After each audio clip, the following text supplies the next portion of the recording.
오늘 우리에게 주시는 하나님 말씀은 로마서 13장 8절에서 10절까지 말씀입니다. 로마서 13장 8절에서 10절까지 말씀입니다. 우리 이 말씀, 세 절 말씀은 다 같이 한 목소리로 합독하겠습니다.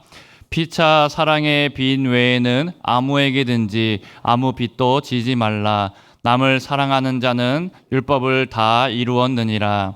간음하지 말라, 살인하지 말라, 도둑질하지 말라, 탐내지 말라 한 것과 그 외에 다른 계명이 있을지라도 내 이웃을 내 자신과 같이 사랑하라 하신 그 말씀 가운데 다 들었느니라. 사랑은 이웃에게 악을 행하지 아니하나니 그러므로 사랑은 율법의 완성이니라.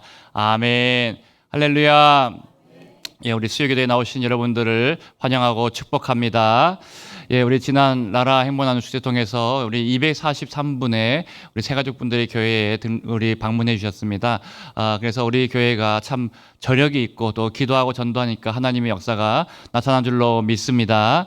여러분 계속해서 이번 주에도 나라 행복나눔 축제 두 번째 주가 이제 있는데 이번 주에도 새가족들을 보내주시도록 기도해 주시고요. 또 잘 정착할 수 있도록 기도해 주시고요. 특별히 지난주에 방문한 새가족들 또 초청한 분들이 이번 주에 한 번 더 나올 수 있도록 그렇게 여러분들께서 연락해 주시고 잘 챙겨 주시면은 감사하겠습니다. 우리 한 번만 오는 것이 아니고 최소한 두 번, 세 번은 와서 우리 교회에서 예배 드려보고 또 우리 교회 잘 정착할 수 있도록 그렇게 기도해 주셔서 우리 교회가 이번 일들을 통해서 새로운 부흥의 또 하나님의 은혜로 시작될 수 있을 줄로 믿습니다. 예, 오늘은 이제 로마서 13장 말씀으로 우리 말씀을 보겠습니다.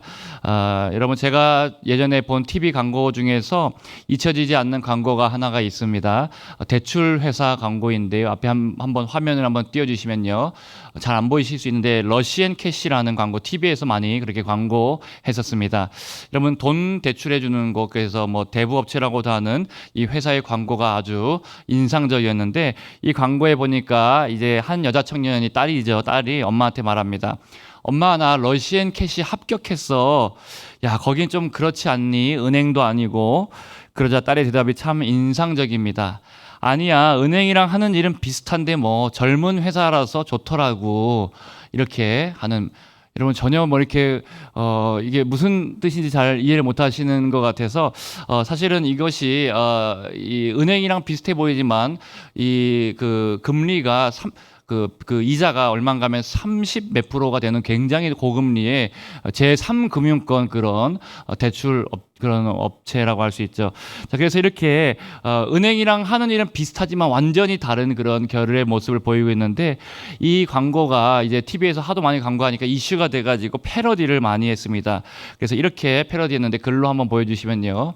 엄마 나 장기 매매 조직에 취업했어. 거긴 좀 그렇지 않니? 아니야 병원이랑 하는 일은 비슷한데 뭘. 엄마 나 마약 조직에 취업했어. 거긴 좀 그렇지 않니? 아니야 제약회사랑 하는 일은 비슷한 걸. 엄마 나 밀수 회사에 취업했어. 거긴 좀 그렇지 않니? 아니 무역회사랑 하는 일은 비슷한 걸. 예, 웃자고 했는데 아무도 안 웃으시니까 참 이게 예, 이 유머가 안 통하는구나 지금 괜히 했다라는 생각이 들기도 합니다. 예, 여러분 이렇게 재밌게 패러디했던 게 저는 잊혀지지가 않습니다. 이렇게 광고를 믿고 만약에 대출 받으면은 큰일 날 수 있습니다. 아까 말씀드린 것처럼 이자가 30%가 넘어가고 빚쟁이가 될 수 있습니다. 여러분 제가 아는 사람 중에서 이 사채를 대출을 잘못 받았다가 집안에 정말 평생 동안 괴로움을 당하는 그런 분들도 있었고 가족들까지 다 그렇게 고생을 많이 해야 됐습니다. 여러분 다른 사람들의 돈을 혹시 빌려보신 적이 있으십니까?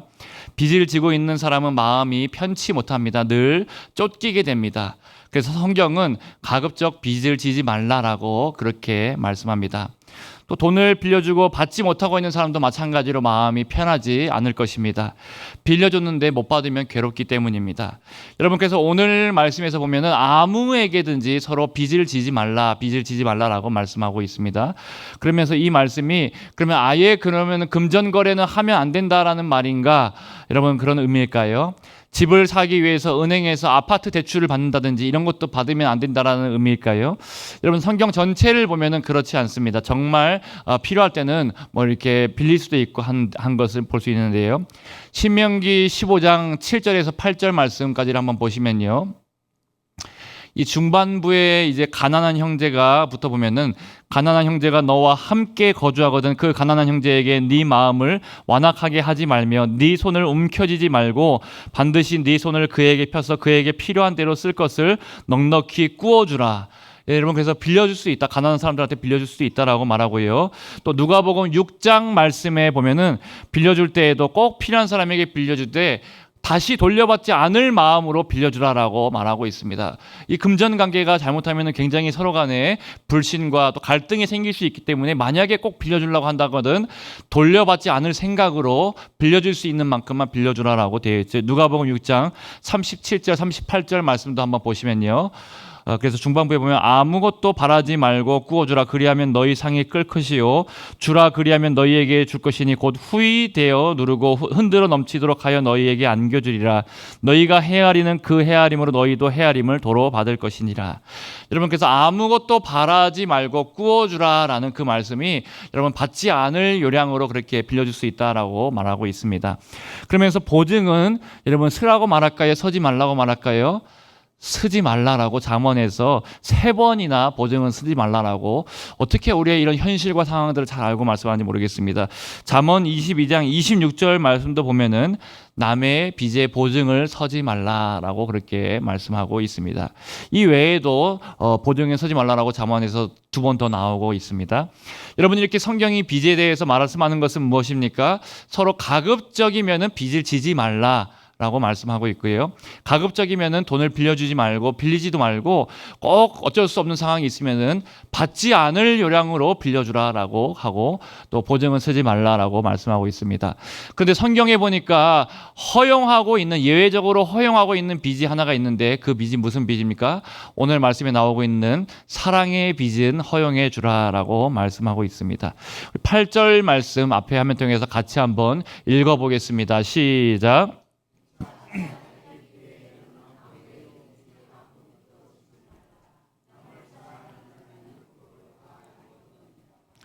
여러분 사랑의 빚은 져도 된다라고 말씀하고 있습니다. 산술적으로 딱 떨어지게 그렇게 계산해서가 아니라 사랑은 더 많이 줄 수도 있고 혹은 내가 더 많이 받을 수도 있고 어쨌든 간 서로 사랑의 빚은 주고받을 수 있다라고 성경이 말씀하고 있습니다. 왜 사랑의 빚은 우리가 져도 된다라고 말씀할까요? 우리가 이미 갚을 수 없는 그런 사랑의 빚을 받은 존재들이 우리이기 때문입니다. 우리가 아무리 최선을 다하고 아무리 평생을 갚아도 갚지 못할 빚이 있는데 바로 하나님께서 복음을 통해서 우리에게 주신 사랑의 빚입니다. 아들을 내어주시고 자신을 다 내어주신 그 사랑을 우리가 뭘로 여러분 갚겠습니까? 뭘로도 갚을 수 없는 그런 사랑의 빚이죠. 여러분 예수님께서는 십자가에서 테텔레스타이라고 말씀하시면서 우리 빚을 다 갚으셨다라고 말씀하셨고 내가 다 이루었다라고 말씀하셨습니다. 우리가 진 빚이 무슨 빚이었습니까? 여러분 생각을 해보면은 우리 세상의 이치로 생각해 보면 사탄이 사채업자와 같다라고 할 수 있습니다. 이 사탄은 죽을 때까지 우리가 어떻게든 죽을 때까지 우리에게 죄를 짓게 해서 그 죄의 값을 받아내는 것이 사채업자 같은 사탄의 역할입니다. 그 죄의 값이 무엇입니까? 결국은 사망이다라고 말하고 그 뒤에 심판이 반드시 기다리고 있다라고 말씀합니다. 여러분 이 고리업체 같은 이 사채업자에게 한 번 걸리면 빠져나올 수 있는 사람이 아무도 없습니다. 감당할 수 없는 이 죄의 이자가 붙어서 여러분 사망과 심판으로 나아갈 수밖에 없도록 꽉 붙잡고 놔주지 않는다라는 것이죠. 처음에는 죄가 좋고 달콤했습니다. 여러분 돈처럼 누구한테 돈을 빌리는 것처럼 정말 나에게 당장 이렇게 필요한 것들을 채워줄 수 있으니까 좋았습니다. 그런데 그 이후부터는 괴로움이 찾아오고 죽음의 그림자가 드리우고 죽음의 향기가 내 삶에 엄습했다라는 것이죠. 여러분 그런 우리를 위해서 예수님께서 십자가에서 죽으심으로 우리의 모든 죄의 빚을 갚아주셨습니다. 할렐루야. 여러분 그리고 선언하시는 것이죠. 다 이루었도다. 내가 다 갚아 주었다라고 주님께서 우리에게 분명하게 선포하셨습니다. 여러분 지금 짓고 있는 우리의 죄는 어떻게 됩니까? 여러분, 사채업자인 이 사탄이 사망의 권세를 가지고 또 우리에게 찾아올 때가 있습니다. 너희가 지금도 죄를 짓고 있느냐라고 말하면서 여러분 찾아올 때가 있죠. 여러분, 그때에도 의기양양하게 사탄이 이 사채업자처럼 이제 사망의 권세를 가지고, 다 사자 돌림이네요. 사자 돌림으로 이렇게 말씀을 드렸는데, 여러분 그렇게 찾아와서 너가 또 죄 지었잖아, 이제 너가 빚을 갚아라라고 우리에게 요구할 때가 지금도 있을 수 있습니다. 그러면 우리는 위축되고 두려워할 때가 있는데, 그런데 예수님께서는 뭐라고 말씀하십니까? 내가 십자가에서 이미 너의 과거의 죄, 현재의 죄, 너의 미래의 죄, 너의 평생의 죄를 영원토록 내가 다 갚았다, 내가 다 이루었다, 내가 다 지불하였다라고 테텔레스타이라고 말씀하셨다라는 것이죠. 여러분, 이 사실을 우리가 마음에 믿어야 됩니다. 골로새서 2장 14절 말씀도 앞에 화면 통해서 보여주시면요, 같이 한번 읽어보겠습니다. 시작. 우리를 거스르고 불리하게 하는 법조문으로 쓴 증서를 지우시고 제하여 버리사 십자가에 못 박으시고. 할렐루야. 여러분, 이 죄의 빚의 증서를 주님께서는 깨끗하게 없어주셨다라고 여러 가지 성경의 번역본에 보면은, 현대인의 성경이라든지 새 번역이라든지 쉬운 성경에 보면은 깨끗하게 십자가에 못 박아 없애주셨다, 아무것도 남지 않았다라고 이 불법의 증서를 다 없애주셨다라고 말씀하고 있습니다. 테텔레스타이, 그러니까 너는 자유니까 지금부터는 그 자유를 가지고 죄의 종으로 살지 말고 자유자로 살고 자유를 가지고 주님을 위해서 마음껏 살라라고 주님께서 우리에게 말씀하고 있습니다. 여러분, 우리가 진 빚은, 이제 죄의 빚은 아무것도 남은 것이 없는 줄로 믿으시기를 축복합니다. 여러분, 우리에게 남은 빚은 그러면 뭐만 남았습니까? 주님께 받은 사랑의 빚만 우리에게 남아 있습니다. 그리고 주님은 그 빚도 어떻게 말씀하십니까? 주님에게 갚으라고 말씀하거나 우리에게 막 이렇게 부담을 줘서 빨리 왜 안 갚냐라고 그렇게 재촉하시는 분이 결코 아닙니다. 부담을 주시지 않으십니다. 내가 너희들을 용서해 줬는데 너희가 어떻게 그럴 수 있냐라고 말씀하시면서, 너희가 최소한 이번 주에 감사헌금 한 100만 원씩, 아니 1000만 원씩은 감사헌금을 해라, 여러분 그렇게 말씀하신 적이 단 한 번도 없습니다. 의무적으로 너희가 나를 위해서 봉사해라, 가서 선교해라, 그렇게 전도하라고 주님께서 말씀하시지 않고, 주님께서 뭐라고 말씀하시니까? 나에게 받은 이 사랑의 빚을 가지고 너희가 다른 지체들에게 사랑을 흘려보내주라 라고 성경은 계속해서 반복해서 말씀하고 있습니다.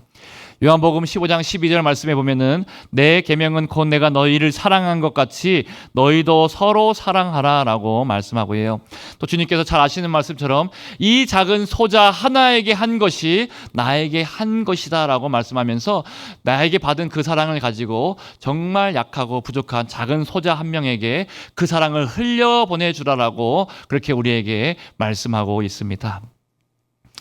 여러분, 하나님으로부터 받은 사랑을 가지고 다른 사람을 사랑하고 흘려보내주라라고 분명하게 말씀하시는 것이죠. 그런데 여러분, 생각해보면 이것도 우리가 평생에 흘려보내줘도 다 갚을 수 없는 빚입니다. 왜 그렇습니까? 하나님께 받은 사랑이 너무 크기 때문에 그것을 아무리 많은 지체들에게 흘려보내줘도, 아무리 갚아보려고 해도 여러분, 우리가 평생에 다 갚지 못할 만큼, 서로 사랑하고 서로에게 계속해서 희생하고 섬겨준다고 해도 평생에 다 갚지 못할 그런 사랑의 빚을 우리가 지고 있다라는 것이죠. 하나님께 받은 사랑이 너무 크기 때문에 내가 그 사랑을 평생 갚아도 갚지 못하고, 그래서 하나님의 뜻은 무엇입니까? 우리가 받은 이 사랑 가지고 평생 서로를 섬기고 서로를 위해서 사랑하면서 서로를 위해서 아껴주고 서로를 용서하고 서로를 위해서 희생하면서 살아가기를 원하시는 것이 하나님의 뜻이다라고 할 수 있습니다. 여러분, 서로에게 사랑의 빚을 많이 지시기를 축복합니다. 서로를 위해서 좀 더 많이 사랑으로 섬기고 희생하고, 또 나도 사랑을 많이 받고 또 나도 그 사랑을 많이 흘려보내줄 수 있는 저 여러분들이 다 되시기를 주님의 이름으로 축복합니다. 여러분, 그렇게 사랑의 빚을 많이 지는 자들에게 하나님께서 복을 주십니다. 우리 시편 112편 5절에서 6절 말씀에 보면은 이렇게 말씀합니다. 은혜를 베푸며 꾸어주는 자는 잘 되나니 그 일을 정의로 행하리로다. 그는 영원히 흔들리지 아니하며 의인은 영원히 기억되리로다.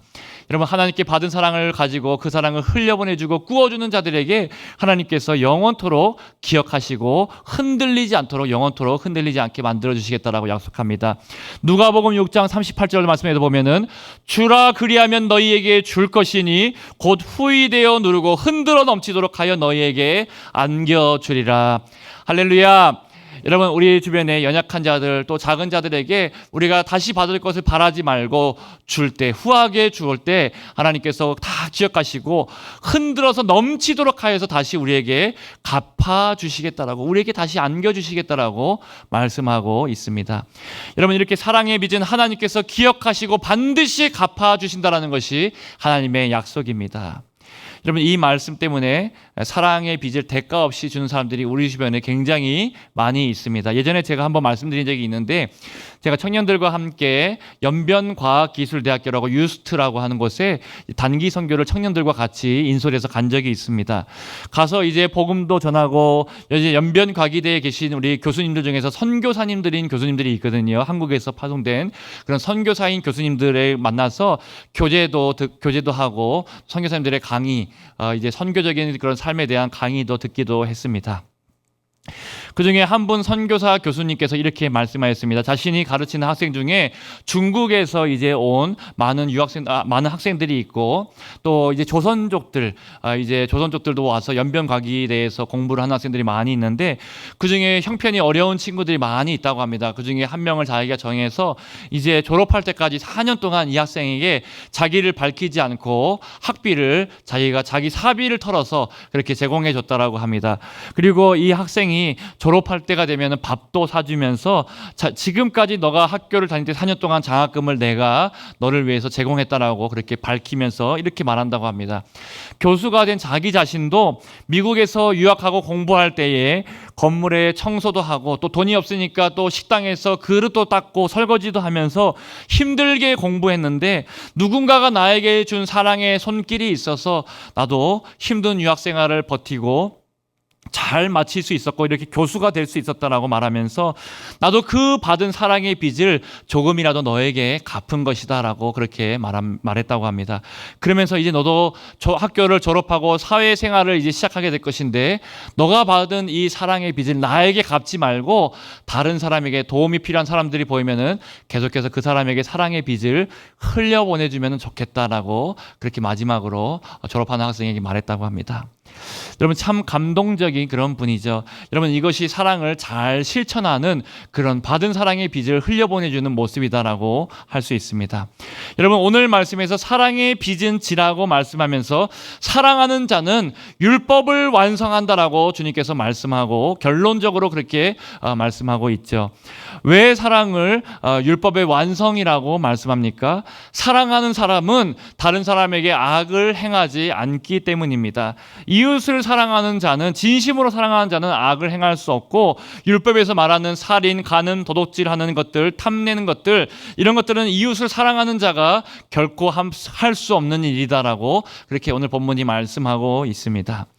여러분, 그래서 오늘 말씀에서, 그리고 성경에서 말씀하는 사랑에 대해서 우리가 정의를 분명하게 다시 한번 세워봐야 합니다. 사랑의 빚을 서로 지라고 말씀했고, 사랑의 빚 외에는 빚을 지지 말라 했는데, 그 사랑은 도대체 어떤 사랑을 말하는 것입니까? 주님께 받은 사랑이기도 한데, 이 사랑의 정의를 분명하게 내려본다라고 한다면, 이 사랑은 여러분 세상에서 말하는 그런 멜랑콜리한 그런 사랑이 아닙니다.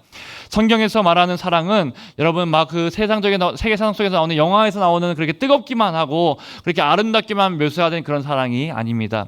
물론 성경에서도 아가서의 말씀에 보면 뜨거운 사랑도 나오고, 또 서로 남녀간에 뜨겁게 아름답게 하는 사랑도 나오긴 하지만, 여러분 그것만으로 사랑이 전부가 아니고, 사랑에 대해서 성경에서 제일 분명하게 말씀하고 있는 성경이 어디라고 생각하십니까? 고린도전서 13장 말씀에 사랑은이라고 해서 사랑에 대한 정의가 분명하게 나오고 있는데요. 이 고린도전서 13장의 말씀에 보면은 사랑이 무엇인지를 이렇게 말씀해 줍니다. 4절부터 우리 말씀을 한번 띄워주시면요. 제가 한번 쭉 읽어보겠습니다. 사랑은 오래 참고 온유하며 시기하지 아니하며 자랑하지 아니하며 교만하지 아니하며 무례히 행하지 아니하며 자기의 유익을 구하지 아니하며 성내지 아니하며 이렇게 쭉 사랑에 대해서 나오는데 여러분 이것들을 제가 공통적으로 사랑은 이것이구나라고 말할 수 있는 공통적인 것을 하나를 이번에 발견하게 되었습니다. 그래서 사랑은 무엇인가 하면은 사랑은 참는 것이 사랑이다라는 것을 깨닫게 되었습니다. 그래서 이 모든 사랑에 대한 정의들이 다 참는 것과 관련되어 있다라고 볼 수 있고, 그렇게 사랑에 대해서 참는 것으로 다시 한번 이렇게 읽어보면 재해석할 수 있는데요. 사랑은 오래 참고, 사랑은 온유하는 것도 여러분 참을 때 온유할 수 있고요. 시기하지 않는 것도 참을 때 시기하지 않을 수 있고, 자랑하지 않는 것도 참을 때 자랑할 수 있습니다. 교만하지 않는 것도 참아야 되고요. 무례히 행치 않는 것도, 자기의 유익을 구하지 않는 것도, 성내지 않는 것도, 악한 것을 생각하지 않는 것도 참는 것이고요. 불의를 기뻐하지 않는 것도, 진리와 함께 기뻐하는 것도, 모든 것을 참으며 모든 것을 믿으며 모든 것을 바라며 모든 것을 견디느니라. 할렐루야. 여러분 이 말씀들의 모든 공통점이 뭐라고 말씀드렸습니까? 여러 가지로 해석할 수 있겠지만 제가 발견한 것은 사랑은 참는 거다라는 것을 발견했습니다. 세상이 말하는 사랑과는 조금 다른 것처럼 보일 수 있습니다. 여러분 세상은 참지 말라고 말합니다. 세상은 하고 싶은 말이 있으면 다 말하고 너가 자유가 있으니까 마음껏 너희가 하고 싶은 대로 행하라라고 그렇게 말하는 것이 세상이 말하는 그런 모습입니다. 여러분 그런데 그렇게 하니까 어떻게 됩니까? 가정이 깨지기도 하고 자기들이 하고 싶은 말 다 하니까 서로 상처받고 공동체가 깨지기도 합니다. 공동체에서 이렇게 해야 된다 저렇게 해야 된다 은근히 자기의 주장을 하고 참으려고 하지 않고 아무도 헌신하려 하지 않고 아무도 희생하지 않으려 하니까 공동체 안에 갈등이 생기게 됩니다. 여러분 그런데 사랑으로 참으면 어떻게 됩니까? 사랑으로 참으니까 가정이 유지가 되고 또 가정이 서로 간에 깊은 사랑으로 더 나아갈 수 있게 됩니다. 교회 안에서도 사랑으로 참으니까 여러분 목회자도 참고 성도도 참고 참아주고 인내해주면서 받아주는 공동체가 될 때 사랑의 공동체로 귀하게 세워지게 될 줄로 믿습니다. 여러분 사랑하는 사람은 그래서 참고 자신이 희생하게 됩니다. 이처럼 사랑하게 되면 그래서 다른 사람에게 악을 행하지 않게 되고 참고 희생하면서 선을 행하기 때문에 이 사랑이 율법의 완성이다라고 성경이 분명하게 말씀하는 것입니다. 다른 율법을 아무리 잘 지켜도 사랑이 없으면 아무것도 아니고요. 조금 부족한 것이 있다고 하더라도 지혜가 부족하고 연약함이 있어도 사랑이 있으면 모든 율법을 다 지킬 수 있는 율법의 완성이 바로 이 사랑에 달려 있습니다. 자, 그렇다면 마지막으로 여러분 우리는 누구에게 그리고 어떻게 사랑의 빚을 서로 져야 할까요? 로마서 1장 14절 말씀에 보면은 바울이 자신이 빚지고 있는 사람들에 대해서 말씀하고 있는데 우리 이 말씀 같이 한번 읽어보겠습니다. 시작.